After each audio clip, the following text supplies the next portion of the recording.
안녕하세요. 함께하는 교회 이동명 목사입니다. 오늘의 묵상 말씀은 잠언 9장 1절부터 18절입니다. 오늘은 지혜의 근원이라는 주제로 묵상한 말씀을 나누도록 하겠습니다. 잠언을 의미하는 히브리 단어는 대조, 간단 명료한 말 혹은 교훈적인 말을 의미합니다. 잠언은 여러 종류의 통찰력 있는 교훈이나 깨달음을 가리키는 것이죠. 잠언 1장 2절 말씀에 의하면 잠언의 목적이 나옵니다. 이 잠언의 목적은 지혜를 얻게 하고 훈계를 알게 하며 명철을 깨닫게 하는 것입니다. 지혜라고 하는 것은 본래 삶에 필요한 기술이나 전략을 의미하죠. 하지만 이 잠언에서는 삶을 살아가는 데 필요한 도덕적이고 윤리적인 원리를 적용하는 것을 의미합니다. 이 지혜와 관련된 단어가 또 있는데요. 그 중에 하나는 훈계입니다. 이 훈계라고 하는 것은 어쩌면 훈련이라고 하는 말이 더 어울릴 수 있겠는데요. 도덕적인 훈계, 가르침 혹은 징계라 할 수 있습니다. 기술적으로 사는 방법을 알게 되었어도 정말 그렇게 살기 위해서는 훈련이 필요한데요. 그것을 우리는 훈계라고 말을 합니다. 지혜와 관련된 또 다른 단어가 있는데 그것은 명철입니다. 이 명철은 분별을 의미하지요. 지혜, 훈계, 명철로 번역된 이 히브리어 단어에 의하면 이 잠언의 목적은 사람이 성공적인 삶을 살아가는 데 필요한 기술을 가르치고 또한 그러한 삶을 살도록 훈련하고 올바른 길을 구별하는 분별력을 갖게 하는 것이라 할 수가 있습니다. 솔로몬은 너는 귀를 기울여 지혜 있는 자의 말씀을 들으며 내 지식에 마음을 둘지어다 라고 말을 했는데요. 이 솔로몬의 말은 마치 귀 있는 자는 들으라 라는 예수님의 촉구와도 비슷하죠. 혹은 이 세대를 본받지 말고 오직 마음을 새롭게 함으로 하나님의 뜻을 분별하라 라고 말했던 사도 바울의 권면과도 비슷합니다. 따라서 우리는 솔로몬의 권면, 예수님의 말씀 또는 사도 바울의 권면을 따라 하나님의 잠언, 다시 말하면 하나님의 말씀을 듣고 연구하는 일에 헌신해야 합니다. 하나님의 뜻을 아는 일에 헌신하고 적극적으로 순종해야 하죠. 지혜로운 사람과 대조되는 사람이 어리석은 사람입니다. 이 어리석은 사람은 지혜와 훈계를 멸시합니다.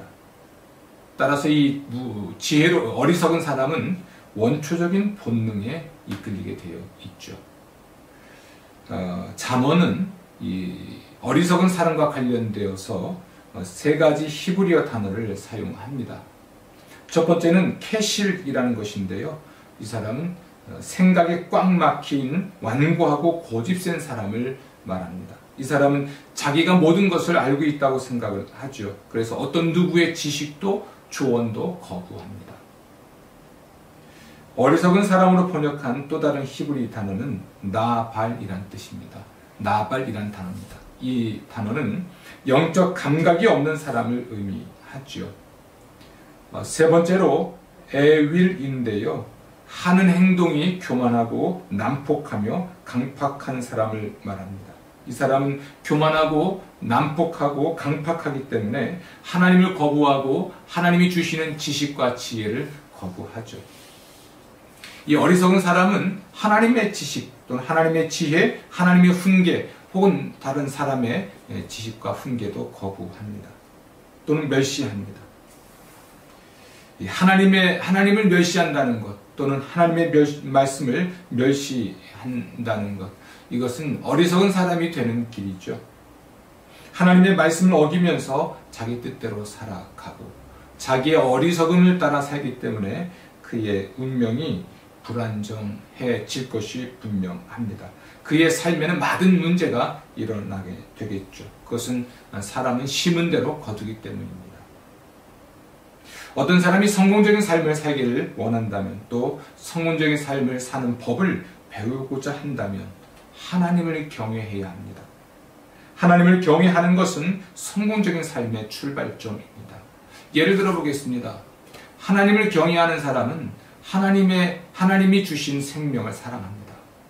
따라서 낙태와 같은 죄를 짓지 않죠. 혹은 살인과 같은 죄를 짓지 않겠죠. 혹은 도둑질과 같은 일, 혹은 간음과 같은 죄를 짓지 않겠죠. 하나님을 경외하기 때문에. 하나님을 경외하지 않는 사람은 하나님의 모든 말씀을 멸시하기 때문에 살인하지 말라, 간음하지 말라, 도둑질하지 말라, 거짓 증거하지 말라, 탐내지 말라, 이와 같은 말씀, 하나님 말씀 또한 멸시할 것이고, 따라서 그의 삶은 살인과 간음과 도둑질과 또는 거짓 증거와 혹은 탐심으로 가득한 인생을 살게 되겠죠.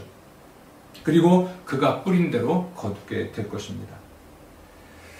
만약 사람이 하나님을 경외하지 않는다면, 또 하나님을 경외하지 않으면서도 지혜롭길 원한다면 그가 할 수 있는 최선은 야고보서 3장 15절 말씀처럼 세상적이고 정욕적이며 마귀적이게 될 것입니다.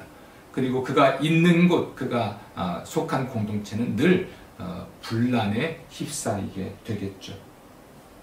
본래 경외라고 하는 말은 두려움을 의미하는데요. 오히려 이 잠언에서는 하나님을 우러러보고 순종하는 삶을 말합니다. 하나님을 우러러보고 순종하는 신뢰, 이것이 바로 경외라는 말의 의미죠. 하나님을 절대적으로 중요하게 여기고 하나님을 영화롭게 하고 하나님을 최우선하는 삶의 태도, 이것이 하나님을 경외하는 삶을 말합니다. 다시 말씀드립니다. 하나님을 경외하는 것이 지혜의 근본이라 했는데, 하나님을 경외한다는 것은 그저 공포스러 한다는 말이 아니고요. 하나님을 절대적으로 중요하게 생각하는 것, 하나님을 영화롭게 하는 것, 하나님을 최우선으로 삼는 삶의 태도를 갖는 것을 말합니다. 우리가 하나님을 경외하는 것은 우리의 운명이 하나님의 손에 달려있기 때문이죠.